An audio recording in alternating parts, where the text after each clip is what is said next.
Hello guys. कल जो हमने टॉपिक स्टार्ट किया था मॉर्गेज, आज उसके आगे देखते हैं। कल हमने टाइप्स तक ही उसको देखा था, 6 प्रकार के टाइप्स हमने देखे थे। लेकिन वो टाइप्स डिस्कस करने के पहले जो 2 टॉपिक हैं मॉर्गेज के अंदर ही इंक्लूड है, जो हमेशा मतलब कहीं ना कहीं आपको दिखेगा ही और आपको अपने आंसर में लिखना भी है इस चीज़ को, तो हम उसको पहले डिस्कस कर लेते हैं। ये जो है 2 प्रकार की राइट्स हैं। एक राइट्स है मोचन अधिकार का, मतलब मोचन का अधिकार है, जिसको इंग्लिश में बोलते हैं राइट ऑफ रिडेम्पशन। दूसरा है मोचन पर अवरोध का अधिकार या मोचन निषेध करने का अधिकार, मतलब कि clog on equity of redemption या फिर clog on rights of redemption. ठीक है, तो देखिए 2 पक्षकार हमने देख चुके हैं। तो ये 2 पक्षकारों में से एक अधिकार किसी का होगा, दूसरा अधिकार दूसरे का होगा। ठीक है, जैसे कॉन्ट्रैक्ट में ही आप देख रहे हैं 2 पक्षकार हैं तो उसके अलग अलग अधिकार होंगे ही। कब किसको कौन सा नुकसान हो रहा है उसके आधार पर उसके अधिकार जो है जीवित हो जाते हैं लॉ में। ठीक है, तो पहले तो ये जान लीजिए कि देखिए कोई भी चीज़ जो है, जैसे कि हमने मॉर्गेज में ही देखा, तो 2 पक्षकारों के बीच में जो निष्पादित हो रहा है दस्तावेज, जो डीड निष्पादित हो रहा है, उसमें तो उनके टर्म्स एंड कंडीशन लिखे होते हैं कि वो किस मतलब कितने ऋण के लिए उस बंधक का निर्माण किया गया है और कितने समय के बाद उस बंधक को समाप्त माना जाएगा, यानी कि ऋण का भुगतान करने के बाद वो समाप्त हो जाएगा या फिर उसको और कुछ मान लिया जाएगा। उस मतलब जैसे हमने सेकंड टॉपिक देखा था इसमें कंडीशनल सेल वाली जो बात है, सशर्त विक्रय वाली, तो उसमें हम ये देखेंगे नेक्स्ट वीडियो में, हम उसको डिस्कस करेंगे। तो मतलब कि अगर मॉर्गेज वाली जो कंडीशन है वो शर्त अगर पालन नहीं हो पाता है तो कब हम उसको सेल मान लेंगे, ये सारी चीज़ें हैं। लेकिन ये जो हम अधिकार पढ़ रहे हैं उसमें देखिए जब जागो तभी सवेरा, ये लॉ नहीं मानता है। ठीक है, लॉ आपको आपका अधिकार तभी देगा जब आप समय रहते जागेंगे। ठीक, तो यही वाली बात आती है कि बंधककर्ता ने अगर ऋण की प्रतिभूति के लिए यानी कि डेब्ट की सिक्योरिटी के लिए जो बंधक अपनी अचल संपत्ति में जो इंटरेस्ट का ट्रांसफ़र किया है बंधकी यानी मॉर्गेजी को, तो वो किसी भी समय उसको छुड़वा ले या किसी भी समय भुगतान कर दे, ऐसा नहीं होता है। ठीक है, तो क्या होता है कि दस्तावेज जो निष्पादित है उनके बीच, उसमें तो टाइम ड्यूरेशन फिक्स है पहले से कि इतने समय के अंदर तुमको भुगतान करना है, मूलधन के रूप में, ऋण के रूप में भुगतान करना है।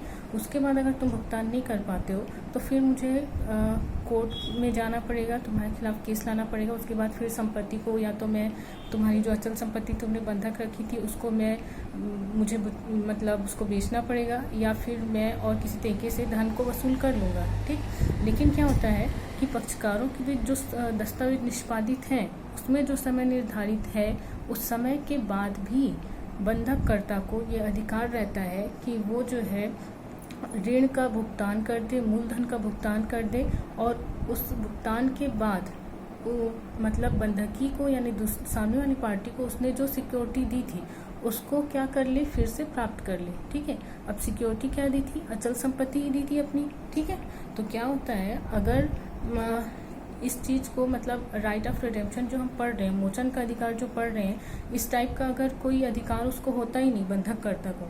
ठीक है, तो यहाँ पे क्या होता कि अगर पक्षकारों के बीच में 2 साल की टाइम ड्यूरेशन है कि 2 साल के अंदर ऋण का भुगतान करना तुमको ज़रूरी है, नहीं तो फिर तुम्हारी अचल संपत्ति जो है वो मेरे कब्जे में मान ली जाएगी या फिर मैं उसको बिक्री कर दूंगा। अगर ये वाली बात होती तो 2 साल के अंदर तो फिर कोई लीगल नोटिस देने की ज़रूरत नहीं पड़ती, कोई एक्शन ही नहीं होता, सीधा मान लिया जाता कि जो सामने वाली पार्टी है बंधकी है उसके हिस्से में वो जो अचल संपत्ति है वो चली गई। ठीक, लेकिन ऐसा नहीं होता है। स्पष्टता आप देखेंगे डेफिनेशन में, तो पक्षकारों के बीच में जो समय निर्धारित है उस समय के बाद, ठीक, जो शर्त निर्धारित है उन दोनों पक्षकारों के बीच में, उसके आधार पे ये राइट ऑफ रिडेम्पशन या मोचन का अधिकार नहीं मिल रहा है। ठीक है, ये किसके आधार पे मिल रहा है, लॉ ऑफ इक्विटी के आधार पे।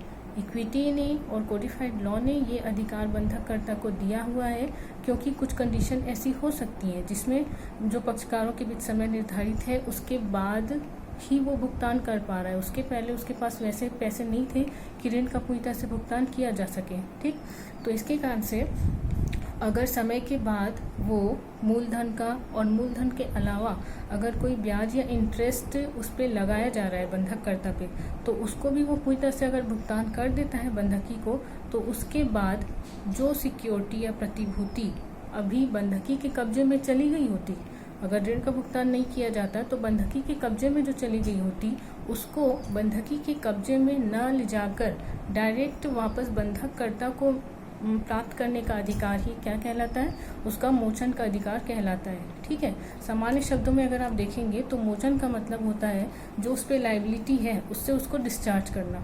ठीक, तो लाइबिलिटी हम देख ही रहे थे, ये प्रॉपर्टी पे होती है लाइबिलिटी, उस अचल संपत्ति पे होती है जिसको हम मॉर्गेज प्रॉपर्टी बोल रहे हैं। ठीक है, तो ये प्रॉपर्टी किसकी थी, बंधककर्ता की थी, इसलिए उस प्रॉपर्टी को लाइबिलिटी से डिस्चार्ज करने का अधिकार यानी कि मोचन का अधिकार किसका होगा, बंधककर्ता का। ठीक है, तो ये एक तरीके से प्रॉपर्टी पे ही अधिकार है और ये दोनों जो पार्टीज हैं उनके लिखित दस्तावेज के आधार पे निर्मित नहीं हो रहा है, बल्कि ये लॉ के आधार पे निर्मित हो रहा है। ठीक, अब दूसरा अधिकार जो है मोचन निषेध का अधिकार या फिर मोचन के अधिकार को अवरोधित करने का अधिकार, तो ये जाहिर सी बात है ये दूसरी पार्टी का ही होगा। ठीक, तो देखिए स्पष्टता क्या है, clause on equity of redemption जो है ये अधिकार होता नहीं है। मतलब इस तरीके का अगर कोई अधिकार दस्तावेज में लिखा है, अगर दोनों पक्षकारों के बीच में जब बंधक का कॉन्ट्रैक्ट निष्पादित हो रहा था उस टाइम पे अगर बंधकी ने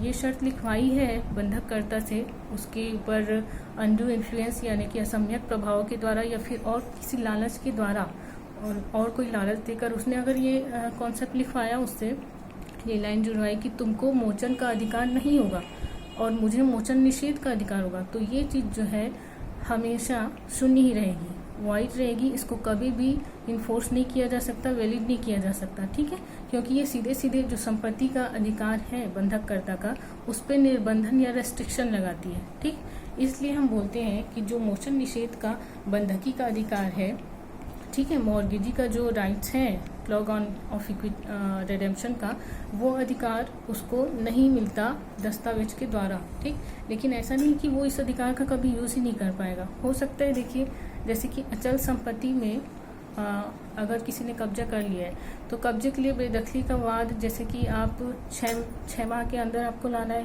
ठीक, इसके अलावा अगर आपको स्वामित्व से संबंधित कोई विवाद हो गया अचल संपत्ति पे तो 3 साल के अंदर आपको लाना है। मतलब लिमिटेशन एक जो है मर्यादा अधिनियम जो है 3 साल के अंदर आपको वाद लाना है। अब मान लीजिए कि बंधककर्ता और बंधकी के बीच में जो ये मॉर्गेज वाला कॉन्ट्रैक्ट स्थापित हुआ था उसमें हो सकता है उन्होंने लिमिटेशन रखा हो 2 साल का। मतलब कि बंधकी बोल रहा है बंधककर्ता को कि 2 साल के अंदर तुमने जो मुझसे ऋण लिया है उससे मुझे मूलधन सहित ब्याज सहित मुझे चुका देना।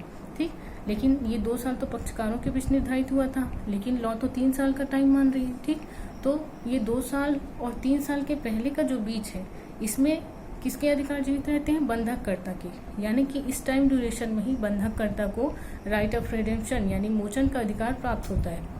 ठीक, लेकिन ये 3 साल के बाद और मान लीजिए बंधकी जो है ऐसे मतलब कपटपूर्वक उसने कोई कार्य नहीं किया है, बंधकी जो है उसके मोचन के अधिकार का भी सम्मान किया, उसने उस पर कोई हस्तक्षेप नहीं किया और 3 साल के बाद उसको बार बार वो लीगल नोटिस भी भेज रहा है कि तुम्हारे मोचन का अधिकार अभी जीवित है, तुम मुझे मेरे ऋण का भुगतान कर दो, अपनी बंधक वाली संपत्ति वापस ले जाओ। फिर भी वो जो है मान लीजिए आदतन व्यतिक्रमी है, मतलब वो बहुत सारे लोगों से ऋण लिया हुआ है, अपनी कुछ छोटी छोटी प्रॉपर्टी कहीं बंधक रख रहा है, कहीं गिरवी रख रहा है। जैसे कल हमने देखा था चल संपत्ति को अगर आप ऋण की सिक्योरिटी के तौर पे दे रहे हो तो वो गिरवी होगी। तो वो आदतन ऐसा ही करता है, सबसे ऋण ले लेता है और फिर पैसा गबन कर लेता है, किसी को चुकाता नहीं है। तो ऐसी कंडीशन में लीगल नोटिस देने के बाद भी और उसका बंधककर्ता का जो रिडेम्पशन का अधिकार है उसके समाप्त होने के बाद अधिकार जीवित होगा किसका, बंधकी का clause on equity of redemption का। ठीक है, यानी तब उसको मोचन निषेध का अधिकार हो जाएगा, क्योंकि यहाँ पे इक्विटी को और कोडिफाइड लॉ को दोनों को देखना है कि दोनों के अधिकारों का उल्लंघन ना हो और जो संव्यवहार हैं, जो कॉन्ट्रैक्ट हम देख रहे हैं वो समाज में एज इट इज बिना किसी हस्तक्षेप के, बिना किसी अधिकार के उल्लंघन के चलते रहें। ठीक है।